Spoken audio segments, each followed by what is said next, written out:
여러분 안녕하십니까? 복음전도자 김혜균입니다. 요새는 미세먼지 때문에 바깥 출입을 하기가 어렵죠? 미세먼지가 심하다 보니까 이 강원도 산골까지도 미세먼지가 엄습을 했습니다. 그래서 맑은 공기를 갖다가 마시기가 쉽지 않은 이제 그런 때가 되고 말았죠.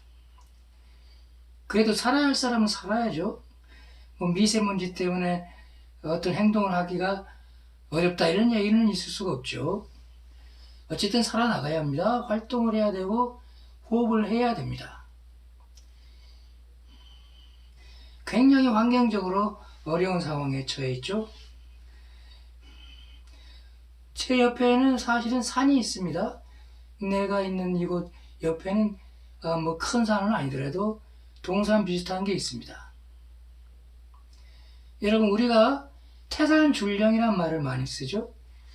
태산줄령, 굉장히 깊고 험하고 넓고 그 봉우리도 거기 안에 있죠. 그렇게 그런 산을 갖다가 태산줄령이라 그럽니다.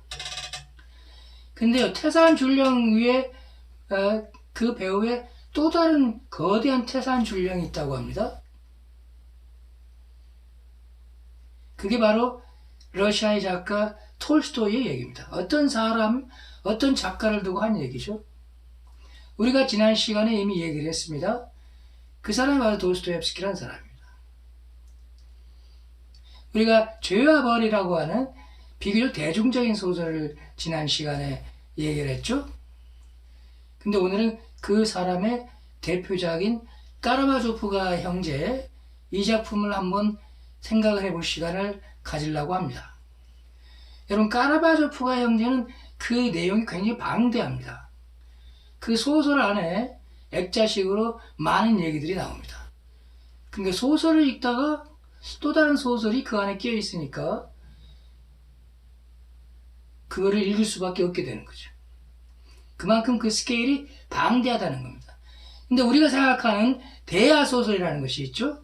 그 배경이 이제 역사를 소재로 한다든지 혹은 물론 이 얘기도 굉장히 길게 전개되는 것이 특징이기도 하죠. 그리고 많은 인물이 등장합니다. 이제 그런 소설을 가리켜서 대하소설이라고 그러는데, 근데 그 배경의 규모가 크지 않은데 오로지 인간만을 향해서 쓰여진 소설인데도 사실은 이 도스토옙스키의 까라마조프가 형제는 대하소설적인 측면이 엿보입니다. 그러니까 인간 본성에 관한 장대한 드라마라고 하는 측면에서 굉장히 대하소설적이죠. 아마도 인간 본성에 관한 얘기를 가지고 그토록 많은 내용이 들어있는 소설을 쓴 사람은 아마 이 사람이 유일하다고 봐야 되겠죠. 여러분, 마태복음 5장에 보면은 산상수훈이 나오죠.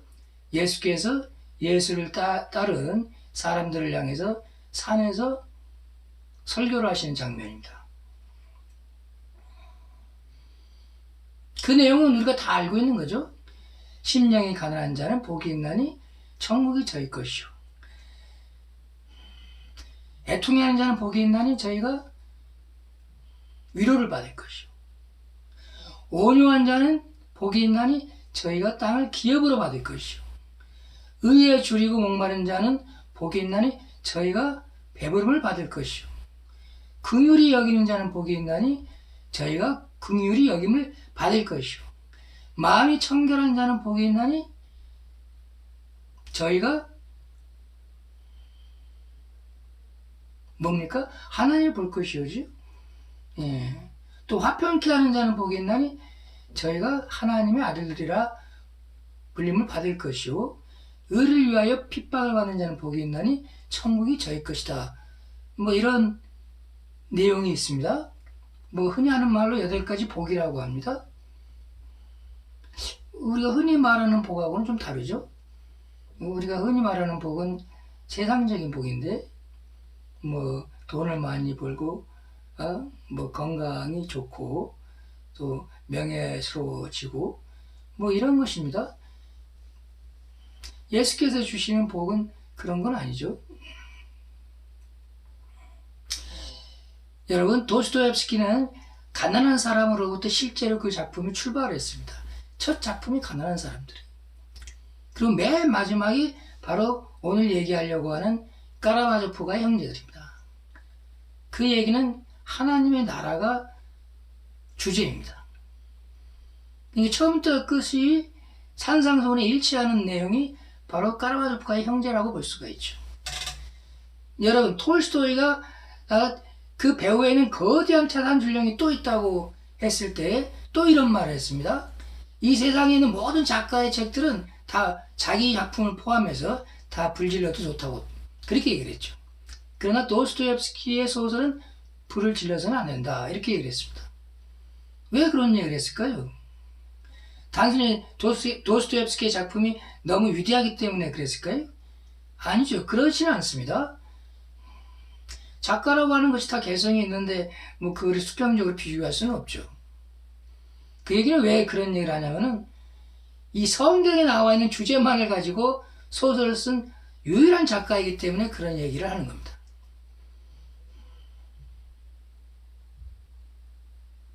그러니까 도스토옙스키 소설에는 이 소설에는 굉장히 영속적인 가치가 있는 것입니다. 이 소설은 무슨 소설입니까? 이 소설에는 아버지가 나오고 자식이 4명이 등장합니다. 그리고 자식들의 혹은 아버지와 자식들에 끼어있는 여인들이 등장을 하죠. 거기에서 일어나는 미움과 갈등과 증오와 그리고 살인까지 그러니까 인간이 가지고 있는 모든 부정적인 요소들이 쉴 새 없이 일어나는 내용이 바로 이 까라마조프가의 형제들이라는 얘기입니다. 그 방대한 얘기를 갖다가 뭐 지금 이 순간 온전히 훑고 지나가기는 힘듭니다. 그러나 몇 가지는 우리가 필수적으로 점검을 하고 지나가야 될 내용들이 여기는 나옵니다. 그 중에 하나가 뭡니까? 그 중에 하나가 대신문관이라는 얘기, 일종의 극시죠. 이 대신문관이라고 하는 극시는 둘째 아들로 나오는 이반이 쓴 극시입니다. 여기에는 몇 가지 흥미가 진진한 내용들이 나오는데요. 이 극시의 배경에는 15세기의 스페인의 세빌리아가 무대입니다. 종교재판이 횡행하고 있었을 때입니다. 그래서 수많은 사람들이 종교재판에 회부돼가지고 죽임을 당하는 그런 참혹한 상황에서 예수가 다시 재림을 한다. 이렇게 시작을 합니다. 예수님께서 재림을 하시는 거죠. 그때에. 예수가 재림을 하니까 사람들에게 일대의 혼란이 일어납니다. 그 예수가 진짜 예수인지 가짜 예수인지 알 턱이 없죠. 근데 대신문관은 이 대신문관이라는 말은 당시에 가톨릭의 종교 권력자를 말하는 거죠. 그러니까 대주교를 말하는 겁니다. 뭐 그것이 로마의 교황이라고 해도 상관은 없어요. 또는 사문관이라고 해도 상관이 없습니다. 어쨌든 종교 권력을 기독교라고 하는 종교의 권력을 대표하는 자입니다. 근데 이 사람은 그 재림한 예수가 예수라는 것을 알아본 사람이었어요. 그래서 예수를 붙잡아 옵니다. 예수를 감옥에 가둡니다. 그리고 본인이 직접 사문을 하죠. 굉장히 예수를 신랄하게 비판을 합니다. 그 비판에 몇 가지 내용이 있는데요. 가장 중요한 것이 뭐였냐면 입방과 자유의 문제였습니다. 여러분, 우리가 나치 히틀러를 생각하면 어떤 생각이 듭니까? 유명한 철학자가 있어요. 여기에 관한 것을 중요한 내용을 시사하는 그 사람이 바로 에리시 프롬이라는 사람입니다. 그 사람이 자유로부터의 도피라고 하는 책을 보면은 아주 흥미있게 그 관계를 묘사하고 있습니다. 당시에 히틀러와 독일 국민과의 관계를 일종의 정신의학적으로 분류를 하고 있는 거죠. 히틀러는 사람을 괴롭힘으로 해서 쾌감을 얻는 세디스트라고 이렇게 표현합니다. 독일 국민은 그 반대죠. 괴롭힘을 당함으로 해서 쾌감을 얻는 메조키스트라고 합니다. 근데 사도 메조키스트들이죠. 그럼 거기에 끼어있는 유대인들은 뭡니까? 물론 히틀러는 유대인에 대한 세디스트입니다. 독일 민족은 히틀러의 관계에 있어서는 메조키스트였는데 유대인과의 관계에서는 공동의 세디스트가 되죠. 그 얘기를 왜 하느냐면은 자유를 방해하고 자유를 실현하는 데 있어서 암적인 존재가 뭐였냐면은 바로 그러한 질환자들이죠. 정신질환자들입니다. 본인들이 그것을 막아내는 역할을 하죠. 일반 사람들이라고 하는 것은 빵과 자유의 관계에 있어서 자유를 준다고 하더라도 그 자유를 처리할 줄을 모른다는 거죠. 그 대신문관의 주장이 그렇습니다. 근데 당신은 자유를 준다고 했기 때문에 그래서 실패했다는 겁니다. 그냥 빵만 줬으면 당신 말 어렵지 않은 말에는 다 저절로 순응하게 되어 있는데 당신은 빵을 주는 것 척하면서 사실은 그 본질이 더 중요한 자유를 주겠다고 한다는 것이었죠. 근데 사람들이 그 자유를 좋아하지 않았어요. 그 얘기는 무슨 얘기냐면 인간을 너무 과대평가했다는 거죠. 예수가 그냥 빵 주는 걸로 끝났으면 되지 않느냐 이거죠. 당신은 수천 명조차도 기적을 일으켜서 사람들을 배부르게 먹게 한 장본인이 아니냐 그 말이죠. 그런 행동만 했으면 얼마나 좋았겠느냐 이거죠. 그런데 그런 것으로 끝난 게 아니라 일반 사람들이 이해하기 어려운 자유를 주었기 때문에 그 자유를 가지고 사람들은 오히려 방황을 했다는 거죠. 근데 당신이 인간을 너무 과대평가했다는 거죠. 예수를 아주 신랄하게 비판합니다. 그래서 당신이 가고 우리가 등장을 했다 이거예요. 우리는 일종의 조율사다 이겁니다. 종교 권력자였던 대시문관이 이런 얘기를 합니다. 우리는 그 인간의 본질을 너무나 잘 알고 있기 때문에 빵을 줄 때와 자유를 줄 때를 정확하게 구별해내고 알고 있다는 얘기죠. 그리고 대부분의 사람들은 자유를 원하는 것이 아니라 그들이 때로는 일탈할 수 있는 뭔가 잘못을 범할 수 있는 그런 일종의 자유를 원한다는 것이죠.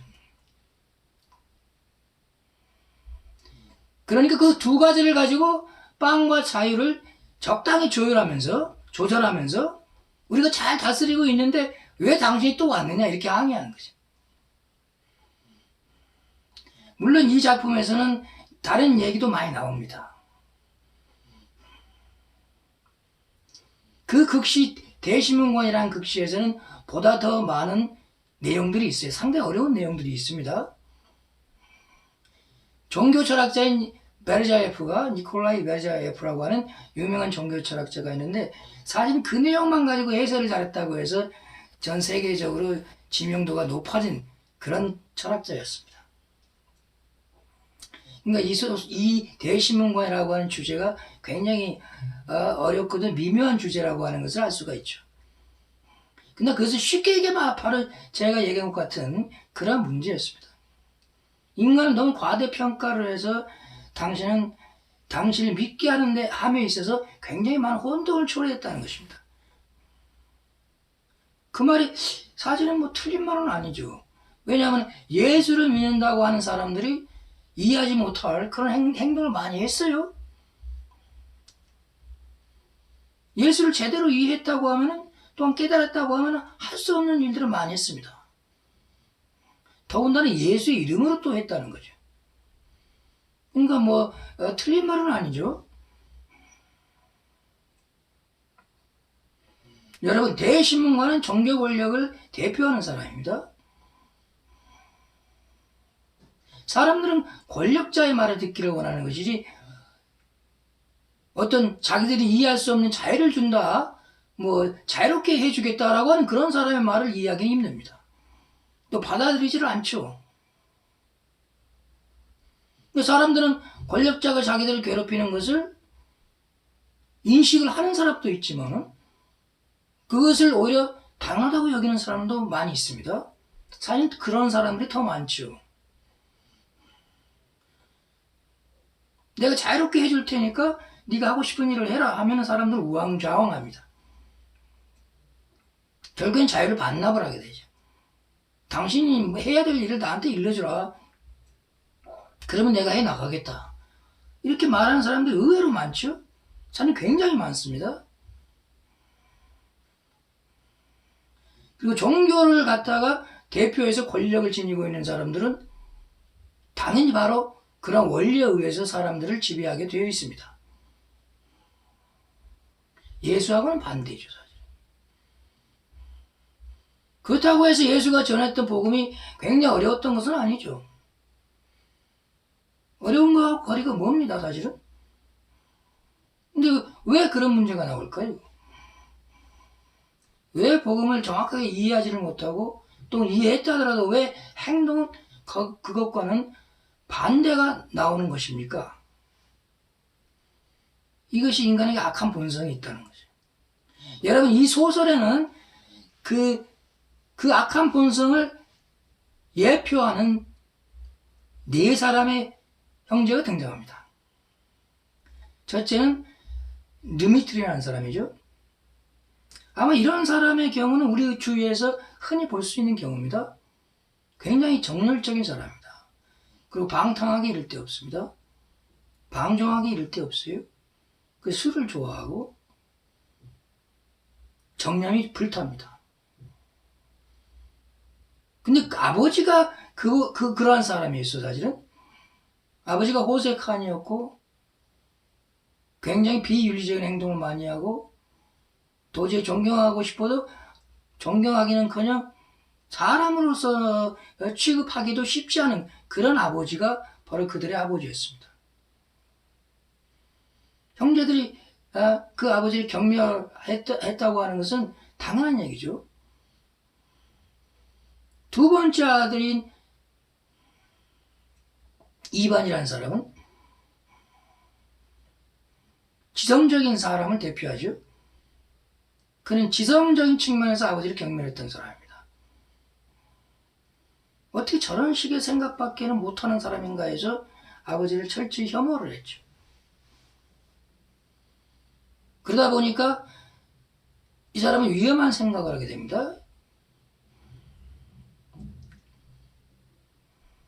하나님이 없다고 하면 모든 것이 허용된다. 이런 말을 아주 자주 했던 사람이죠. 이 말이 틀렸다고 볼 수 있습니까?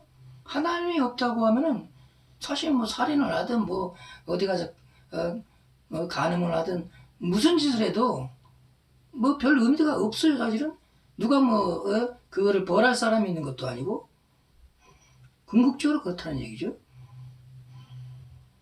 자기가 그것에 대한 결과를 책임질 수만 있다면 아무나 행동을 해도 상관이 없다. 이런 생각을 하는 거죠. 자기가 하나님을 안 믿는다는 데서 그치는 게 아니라 자기 자신의 무신론을 굉장히 확대하는 데 관심이 많은 사람이었습니다.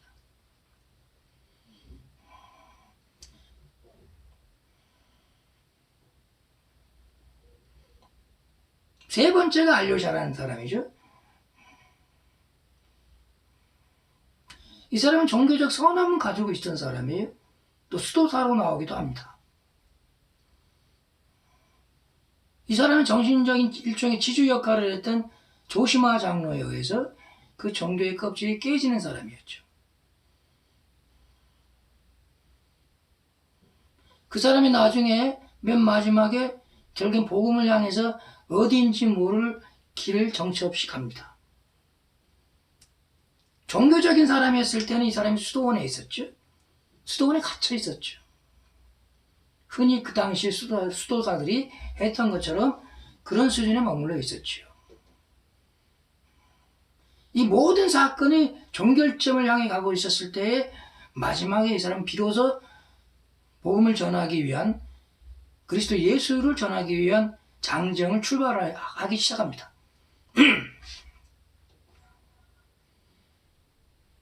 그 외에 사생아가 한 사람 있었죠.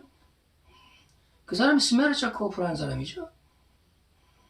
이 스메르차코프라는 사람은 자기 아버지가 거리의 여인을 건드려서 낳은 출생한 아들입니다. 우리 문학에 보면은 백치야다다 뭐 이런 소설이 있었죠. 또 그런 여자가 거기에 나옵니다. 사실 자기 아버지가 바로 그런 지적 장애인을, 말을 못하는 지적 장애인을 건드려서 낳은 아이가 바로 이 스메르차코프입니다. 그러니까 자기 아버지를 굉장히 미워하죠. 증오합니다. 이 네 사람의 형제가 아버지를 관계해서 굉장히 많은 갈등을 하게 되고 미움을 하게 되고 증오를 하게 되고 결국에는 살인을 하게 되죠.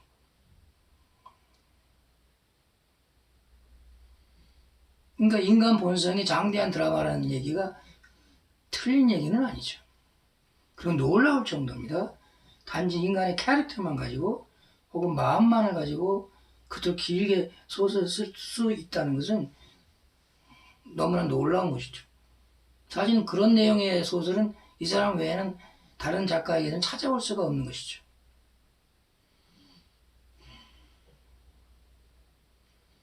그러면 살인을 하고 나서 형제들은 어떤 변화가 있었을까요? 잘 죽었다 이렇게 생각을 했을까요? 왜냐하면 그들의 평상시 모습으로 보면 잘 죽었다고 생각을 해야 정상이죠. 아이고 빨리 죽었으면 좋겠는데 뭐 저런 사람이 아버지라고 사실은 창피하다 뭐 이렇게 생각이 될 정도죠. 그러니 죽었다고 했으니 하면은 당연히 좋아해야 되는데 사실은 거꾸로가 됩니다. 물론 처음에는 가장 혐의점을 많이 받는 사람이 장남입니다. 장남 드미트리죠. 드미트리는 자기가 평상시에 항상 아버지를 죽여버리겠다고 술만 먹으면 얘기했던 사람이기 때문에 누가 봐도 저 사람을 죽였을 것이다 라고 하는 강력한 혐의를 받고 있습니다. 그래서 기소도 당하죠, 사실은. 그러나 형제들이 스마르차코프가 범인이라는 것을 이미 알고 있었죠. 나중에 가면 당연히 다 그 얘기를 알게 됩니다. 그러니까 이반이라고 하는 그 무신론자의 전형이었던 둘째 아들도 잘 죽었다라고 생각을 해야 되는데 사실 가책을 많이 받죠. 자기가 죽인 것이나 다름없다라고 생각을 하기 때문에 그랬습니다. 왜 그런 생각을 갖게 되냐면 항상 부추겼기 때문에 그래요. 야, 하나님이란 존재하지 않는다. 그럼 누가 누구를 죽여도 네가 그 결과를 감당할 수만 있다면 뭐 할 수도 있는 것이다 라고 하는 식으로 계속 조장을 했던 사람이죠. 근데 막상 아버지가 살해당하니까 또 그 살해범이 사생아인 스멜차코프가 한 것임을 알게 되면서부터는 자기가 방조한 책임감을 굉장히 심하게 느끼는 거죠. 그럼 셋째 아들 알리오샤는 어떤 생각을 했을까요? 굉장히 안타까운 모습을 쳐다만 보고 있었죠. 자기가 뭔가를 해결하려고 하는 뭐 그런 것은 없었어요. 어쩌자고 아버지와 자기 형들 사이에 그러한 엄청난 일이 일어나가지고 전부 다 어둠의 자식들을 보냈을까 하는 이런 생각을 많이 하게 되는 겁니다. 그냥 궁극적으로는 그거 할 수 있는 일이 없었어요. 그럼 범인이었던 스마르차코프는 어땠을까요?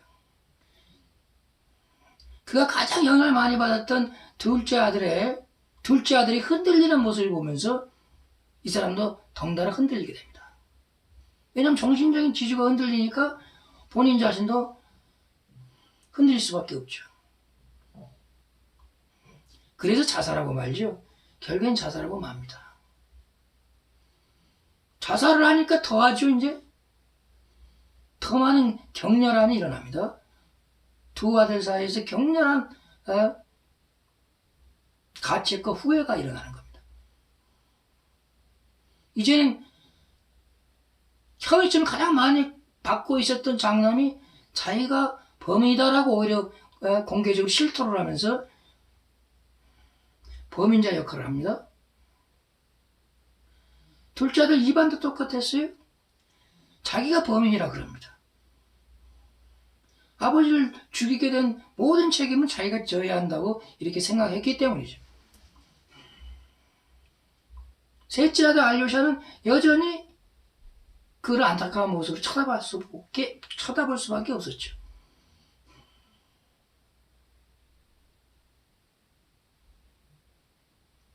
이런 드라마로, 이런 줄거리로 가게 되는 것이죠.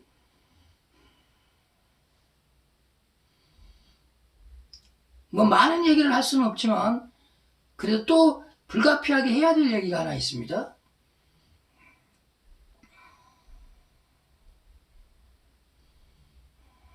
살아 생전에 자기 아버지가, 이건 어떤 소년의 아버지를 얘기합니다.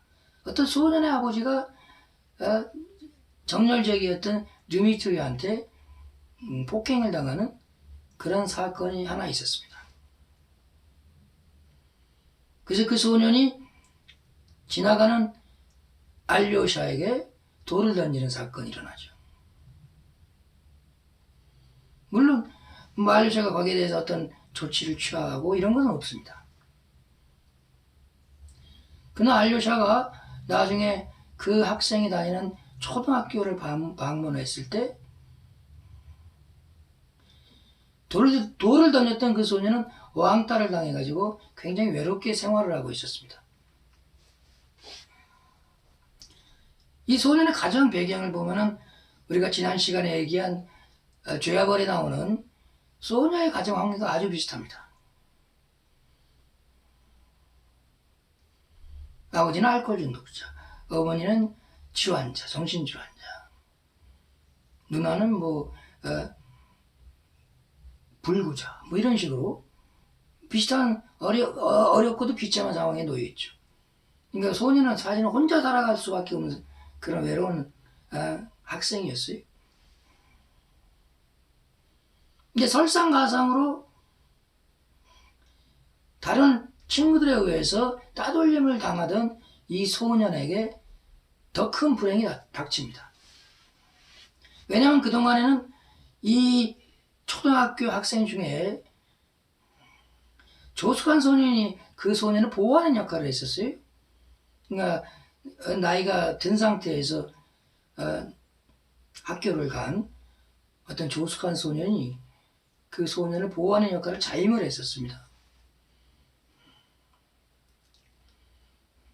거기에 의존해서 어쨌든 학교 생활을 하고 있었던 소년이었는데 어느 날 외로웠던 나머지 엄청난 일을 저지르게 되죠.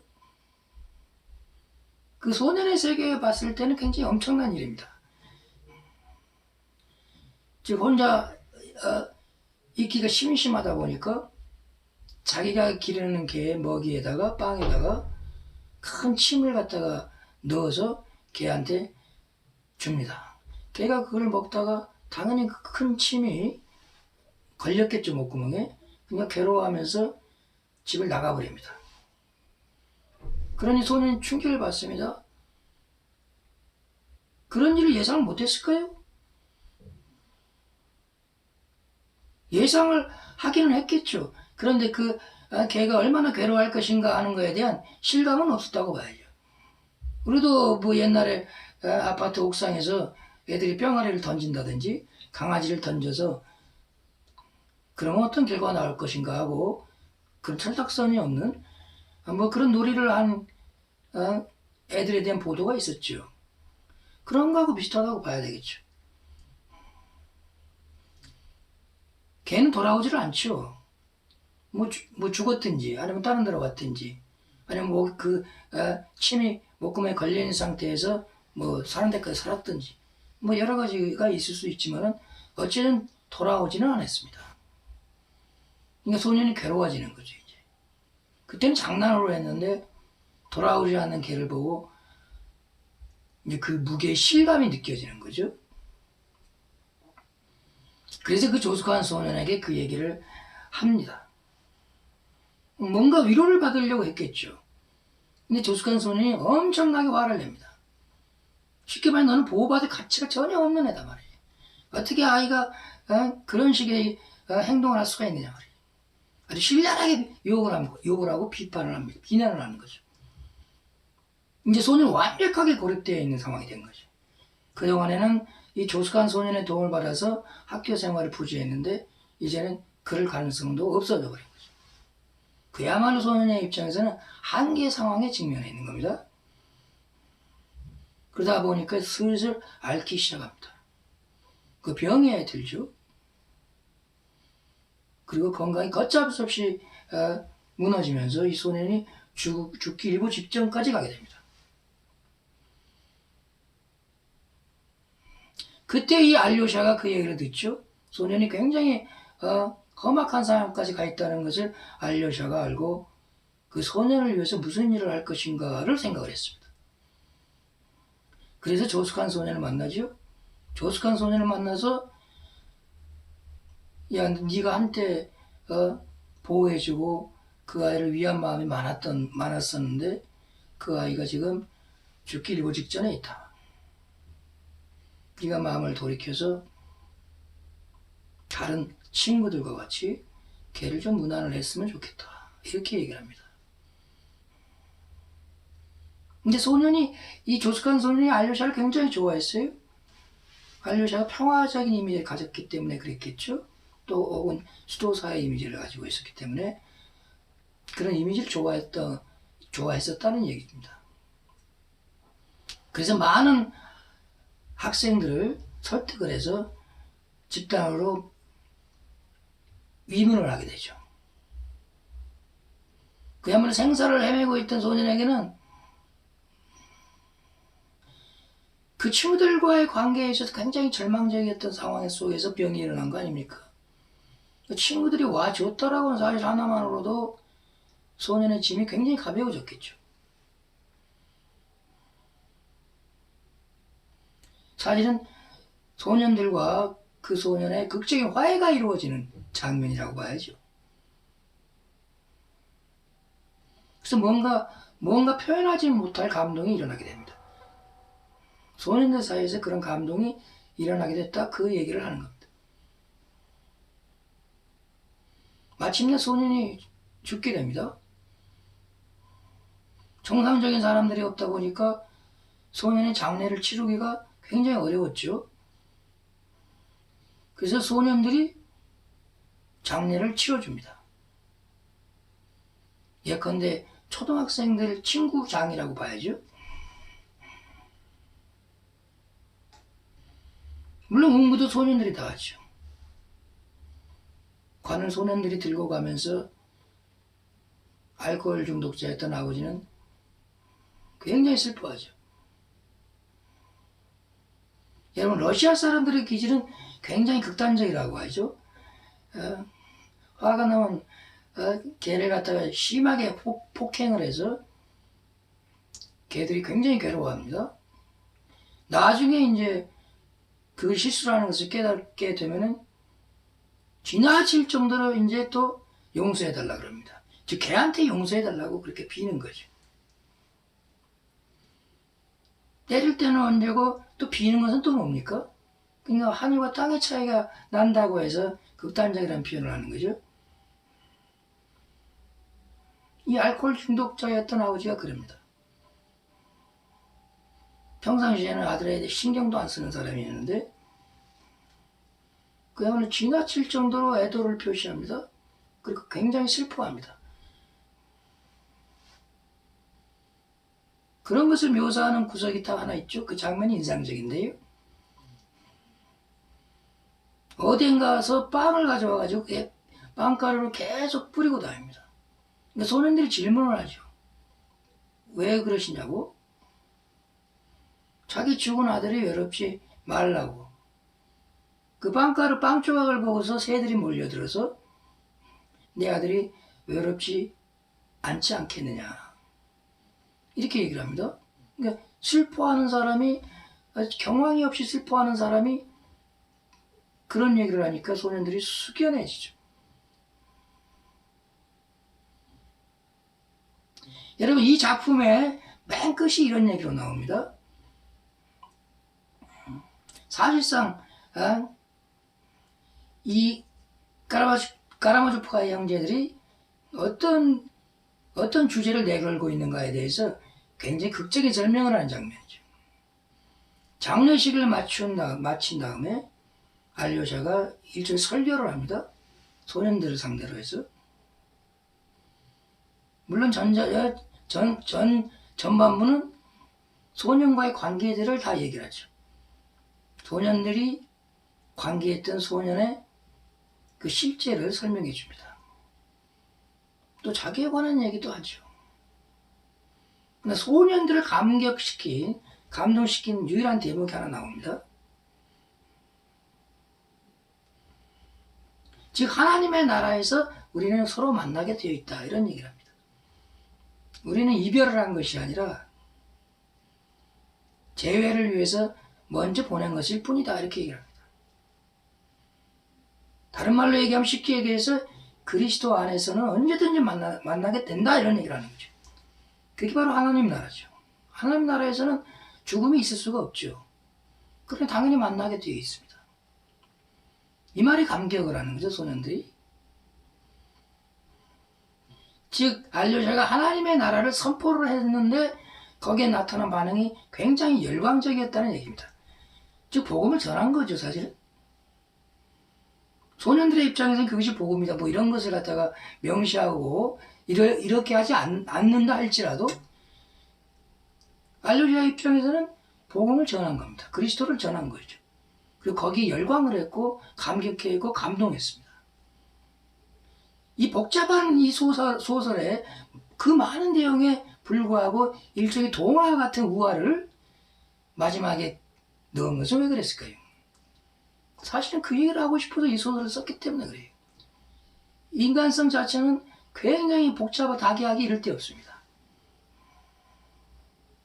그러니까 그 소설을 읽는데 굉장히 어렵게 느끼는 것이 뭐냐면은 바로 인간의 부정적인 본성에 대한 사실적인 묘사가 너무할 정도로 극단적이었기 때문에 그것을 받아들이기가 굉장히 어렵습니다. 이게 소설이 아니라 사람을 어떤 의미에서는 고문하는 느낌이 들 정도예요. 왜 그렇습니까? 정신적이고 영적인 세계가 펼쳐져 있기 때문에 그래요. 대개 다른 작가들은 인물이 있을 뿐이죠. 즉 사람 이름으로서만 등장하는 경우가 많습니다. 근데 도스토옙스키는 굉장히 반대죠. 사람 이름도 많이 등장하지만 그 등장하는 인물마다 굉장히 개성이 너무 다르고 그 생각이 너무 다르고 감정의 반응이 너무나 다릅니다. 그러니까 쉽지가 않은 거죠, 읽기가.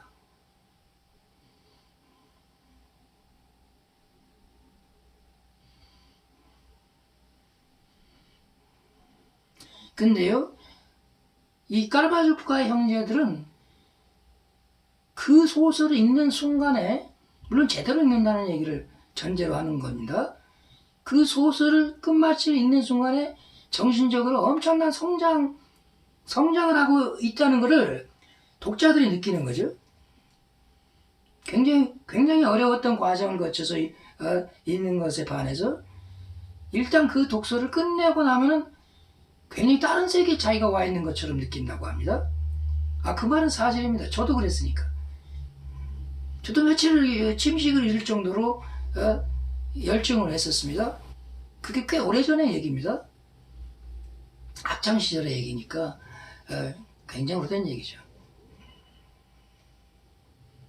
근데 뭔가 모르게 감동이 밀려옵니다. 그 감동이라는 것이 뭐 이 순간으로 끝나는 건 아니죠.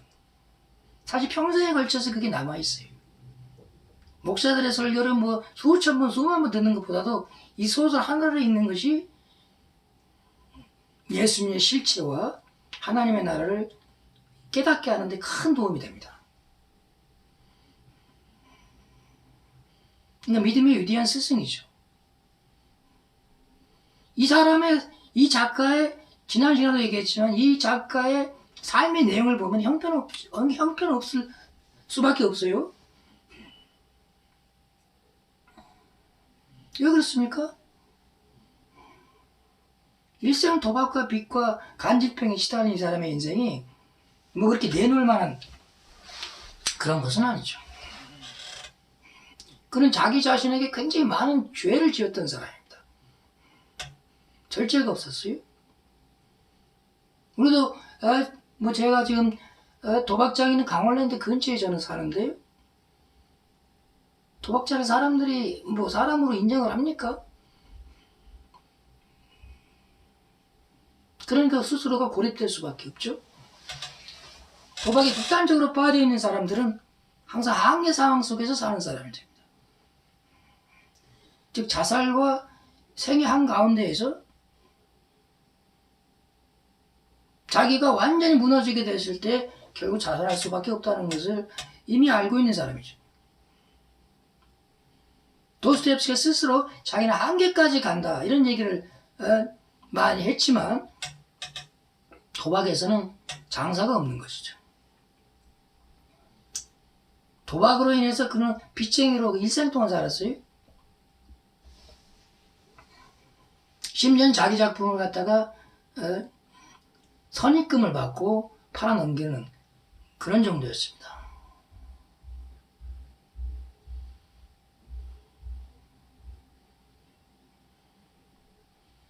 그러니 그 사람의 인생을 통해서는 우리가 배울 것이 없습니다. 그런데 한 가지가 특징이 있었어요.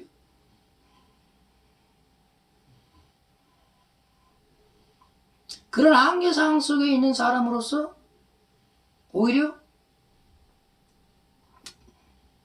글을 씀으로 해서 나오게 된 그 놀라운 영적인 세계와 정신적인 세계, 그 심리적인 세계가 사람들에게는 엄청나게 긍정적인 역할을 합니다. 여러분 어떤 죄인의 얘기를 들을 때 구경할 때는 재미있죠. 굉장히 흥미진진합니다. 그 사람이 어떻게 죄를 짓게 됐고 그 죄를 어떻게 또 빠져나오게 됐다 이러면 더 많은 관심이 가죠. 죄를 안 지은 사람에 관한 얘기는 별로 재미가 없죠. 또 관심이 별로 안 갑니다.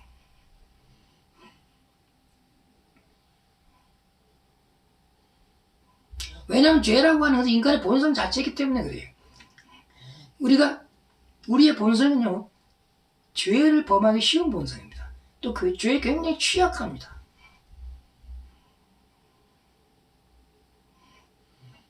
그렇기 때문에 죄를 지은 사람들의 얘기는 항상 관심의 대상이 될 수밖에 없습니다. 물론 그 죄로 인해서 피해를 당한 사람한테는 굉장히 큰 문제가 되죠. 그러나 제3자적인 시각에서는 그런 피해자가 있음에도 불구하고 죄인에 대한 관심을 안 기울일 수는 없는 거죠.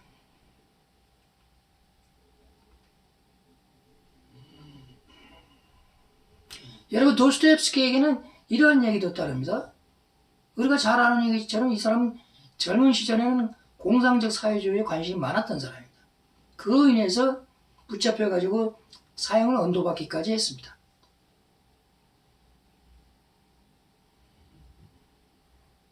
사형을 언도받았지만 이 사람은 처형장에서 집행장에서 묶여서 이제 거정을 해서 총을 쏘기 일보 직전에 있었던 그런 상황에서 이 사람 기도를 했다고 하죠. 이 사람이 작가일기라고 하는 자기의 일기에서 그런 얘기를 합니다. 그 와중에 이 사람이 3가지를 위해서 기도를 했다고 합니다. 자기 자신이 살면서 얼마나 많은 죄를 지었는가 하는 것을 회개하는 그런 기도를 했다는 것이고, 두 번째는 자기로 인해서 상처를 받은 모든 사람들을 위해서 기도를 했다고 합니다. 그 다음 3번째는 그럼에도 불구하고 자기가 살아나게 된다고 하면은, 다시 산다고 하면은 반드시 하나님의 영광을 위해서, 즉 예수 그리스도의 복음만을 위해서 글을 쓰겠다고 하나님에게 얘기합니다. 그러니까 그 순간에서까지 어떤 살 수 있는 가능성을 생각한다는 것은 있을 수 없는 얘기죠. 자기는 이미 묶여있고 병사들은 이제 총을 겨누기만 하면 자기는 죽는 거죠. 근데 그런 상황에서 살려달라고 하나님에게 얘기했다는 것이죠. 그리고 약속을 했다는 겁니다. 근데 정말 기적이 일어났어요.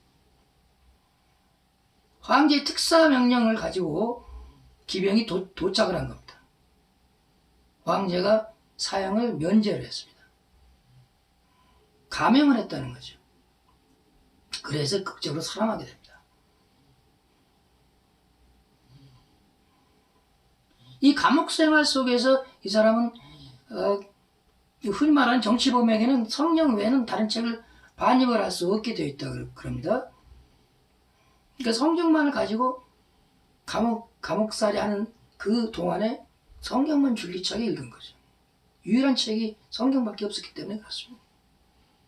여기서 정말 황골탈퇴를 하게 되죠. 물론 그 전의 작품들도 상당히 중요한 작품들이지만 이 감옥 생활 끝나고 난 후의 작품들은 우리가 흔히 말하는 5대 장편이라고 그러죠. 그러니까 톨스토이가 그렇게 극찬을 할 만한 이유가 거기에 있었던 거죠. 근데 소설상에 있어서 바이블에 해당되는 것이 이 도스토옙스키의 소설입니다. 그러니까 이러한 소설들을 읽게 되면은 성경은 말씀이 있는 것일 뿐이죠. 근데 이 말씀이 현실 생활에 있어서 어떤 식으로 통용되고 적용되고 또 인간의 본성에 있어서 어떤 식의 반동으로 튕겨져 나가는 것인가에 대한 소설은 없어요, 성경에는. 근데 이것을 세밀하게 묘사한 사람이 바로 도스토옙스키였다는 얘기죠. 그러니까 흥미가 배가가 될 수밖에 없습니다. 긴장을 하고 때로는 두려워하고 거기 나타난 등장인물의 심리에 이입돼가지고 아주 할 수 없는 경험을 하게 되는 거죠. 일반 책에서는 도저히 경험할 수 없는 그런 정신력의 영적인 차원을 경험하게 하는데 이 까라마조프가의 형제는 굉장히 위력을 가하고 있는 것입니다.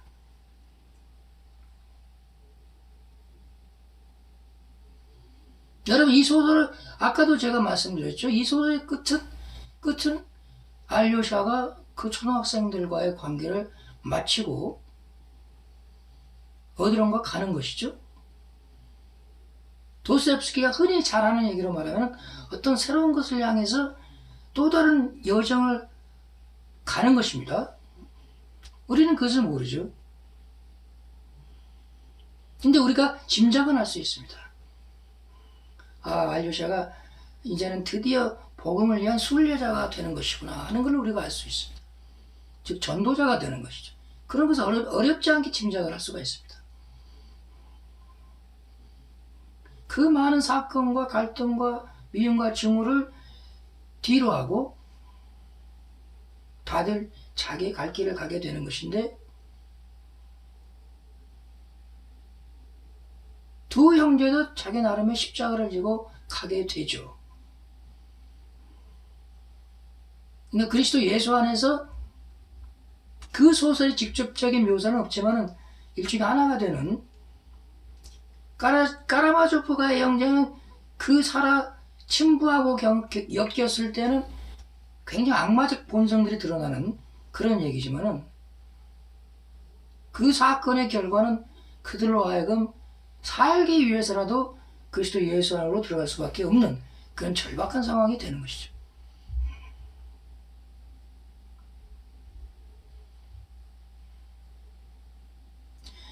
여러분 우리가 봤을 때에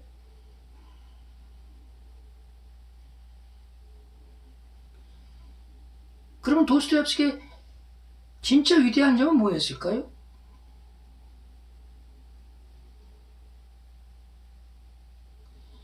즉 죄인의 본성을 갖다가 그 사람만큼 사실적으로 묘사하고 고백한 사람은 지구상에 어떤 작가도 찾아보기 어렵습니다. 그것이 바로 그 사람을 위대하게 한 것이죠.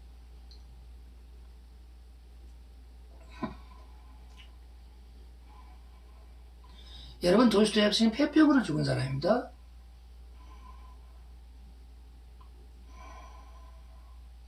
그 사람 자기가 죽는 상황을 이미 알고 있었어요.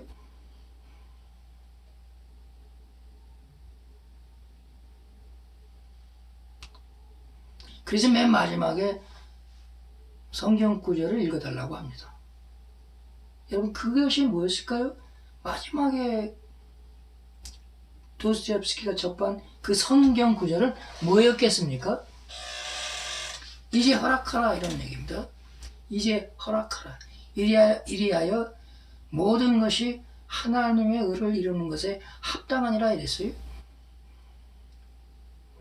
즉 하나님의 나라와 하나님의 의를 추구하는 그 성경 구절을 자기가 마지막으로 되새기고 또 그 말씀을 후대 사람에게 전했던 것이죠. 정확하게 하나님의 나라와 의를 먼저 구하라. 사도는 그 대주제에 자기의 모든 소설을 썼던 것이죠. 즉 그것은 구원의 대장정이었죠. 여러분 제가 목사들의 설교를 뭐 수천 명, 수만 명 아니라 지구상에 그동안 존재해왔던 모든 목사들의 설교를 다 들어도 도스토옙스키 이 카라마조프가 형제들을 읽는 것만큼은 못합니다. 그럴 수밖에 없죠. 하나님 말씀을 전달하는 것은 많은 사람들이 그동안 해왔던 겁니다.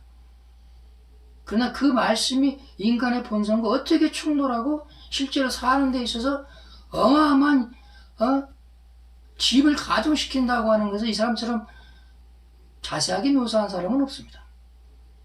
그리고 그것을 통해서 결국에 하나님의 나라를 발견하게 되고 그 하나님의 의를 전하기 위해서 그 모든 것도 이제 버리는 이런 장면도 찾아보기 힘듭니다. 그래서 위대하다는 것이죠.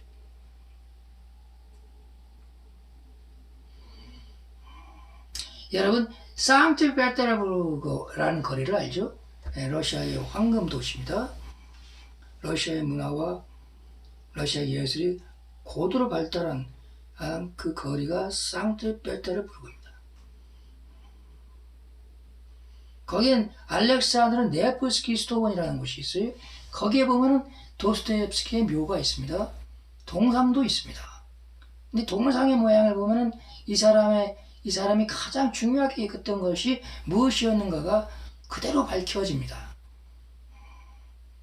왼쪽 손에 성경을 펴들고 있어요. 그 다음에 눈이 세상 사람을 향해서 연민에 가득 찬 표정으로 쳐다보는 장면입니다. 이 연민이란 말 지난 시간에도 얘기했죠. 도스토옙스키만큼 연민이 많았던 사람이 없죠. 자기 자신에게는 죄를 많이 지었던 사람이지만 타인을 볼 때는 언제나 연민에 가득 찬 눈빛이 바로 이 도스토옙스키였습니다. 오늘도 걱정이 돼갖고 쳐다보고 있겠죠. 세상 사람들을. 그리고 바이블을 왼쪽 손에 펴들고 끊임없이 그 말씀을 얻기를 강구하는 것이죠, 사실은.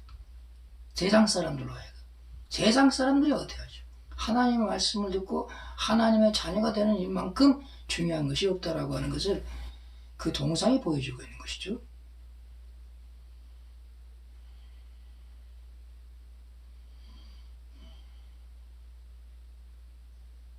여러분, 우리 성도들이 삶은 어떤 것입니까?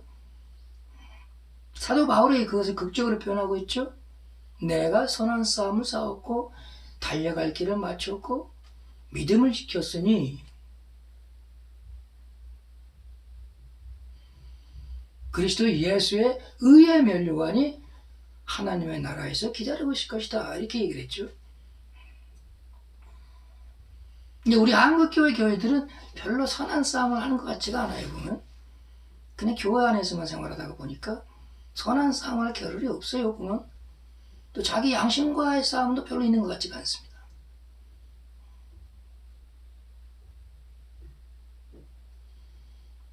그럼 선한 싸움을 싸우질 않았는데 달려갈 길을 마쳤을 때 어떤 일이 일어날까요? 뭐 지켜야 될 믿음도 없죠. 싸움을 하지 않았는데 뭐 지켜야 될 믿음이 있습니까? 그냥 그 사람들은 교회에서 얘기하는 대로 내가 예수를 믿으니까 천국 간다 이런 생각밖에 아마 없을지도 몰라요. 그러니까 한국교회가 부패할 수밖에 없는 겁니다. 싸움이 없어요. 싸움이. 선한 싸움이 없어요. 도대체가.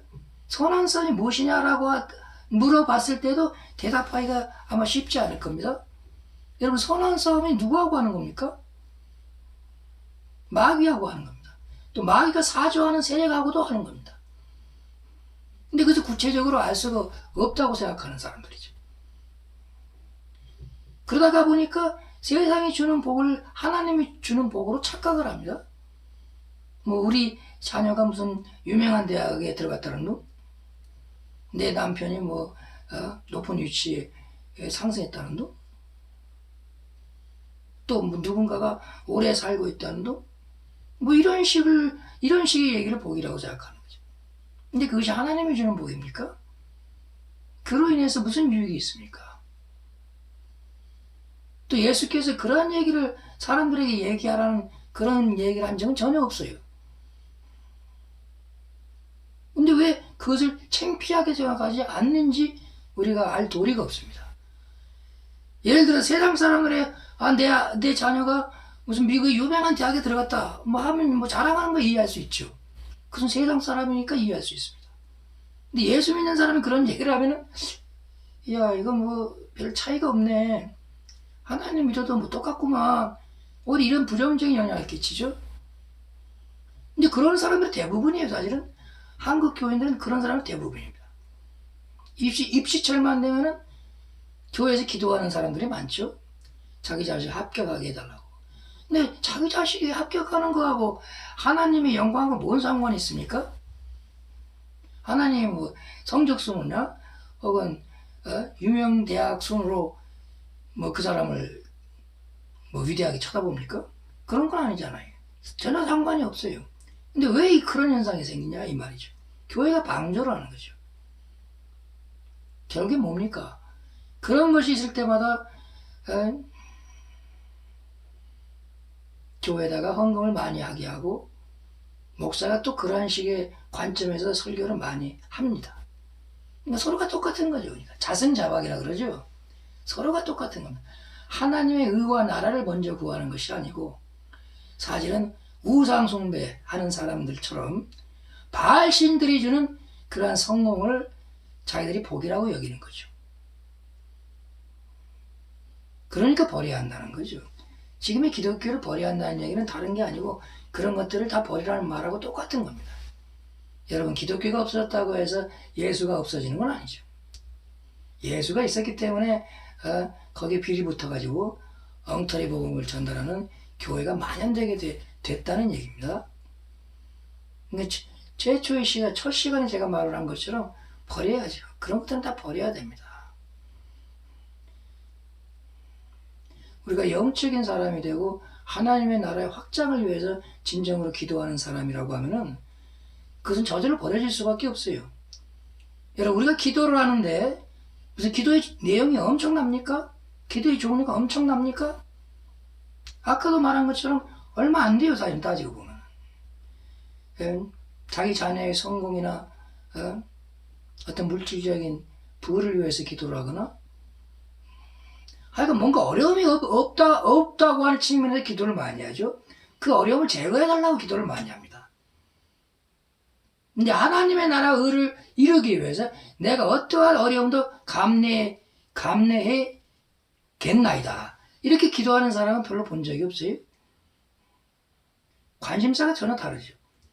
그러니까 무늬만 그리스도인 흉내를 내고 있지 전향적인 종교인에 지나지 않는 거죠.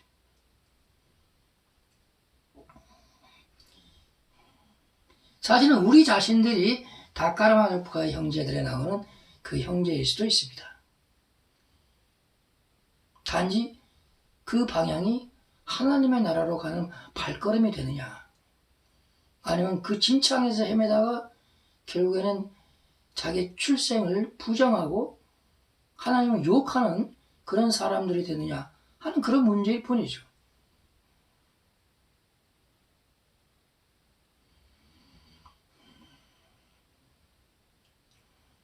우리가 그리스도 예수 안에서 하나가 되어야 됩니다. 여러분, 이 도스토옙스키를 문학이 아닌 어떤 연설로 굉장히 유명해지게 만든 사건이 하나 있었어요. 그것이 바로 유명한 푸시킨 동상 제막식 연설이라고 합니다. 이건 역사적으로 굉장히 유명한 사건입니다. 엄청나게 많은 러시아인들이 모인 상황에서 도스토옙스키가 일종의 설교를 하는 대목이에요. 물론 연설이죠. 성경 공부를 시키는 건 아니었으니까. 무엇이 그렇게 러시아 사람들을 감격과 열정의 도가니로 만들었을까요? 딱 한마디밖에 없었어요. 많은 얘기를 했지만 그 중심적 내용은 딱 한 가지입니다. 우리가 서구보다 못 사는 것을, 못 살게 되는 것을 복으로 여기한다 그랬어요. 도스토옙스키가.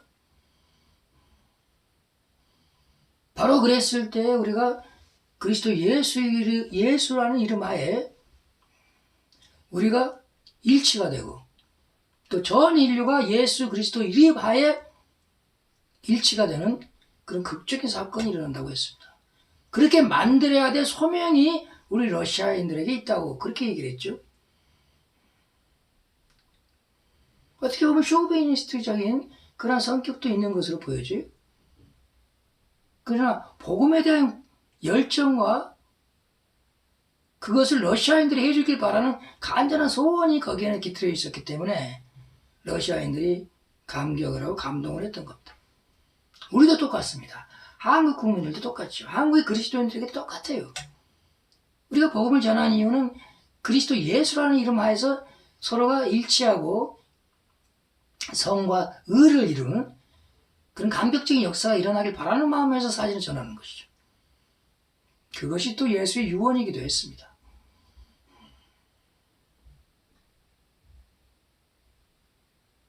바로 그런 것을 위해서 우리가 기도를 하고 모든 언행을 집중을 해야 되는 겁니다. 여러분 감사합니다. 우리가 기도를 많이 해야 될 필요가 있죠. 근데 기도라고 하는 것은 많은 내용을 얘기한다고 해서 기도가 되는 건 아니죠. 우리의 마음을 한 가지로 모아야 됩니다. 그리스도 예수 하나의 이름으로 우리의 모든 신령을 집중을 해야죠. 그리고 그분의 나라를 이루는 데 있어서 그야말로 하나의 미래라도 되겠다라고 하는 그 간절한 마음이 기도가 되어야 합니다.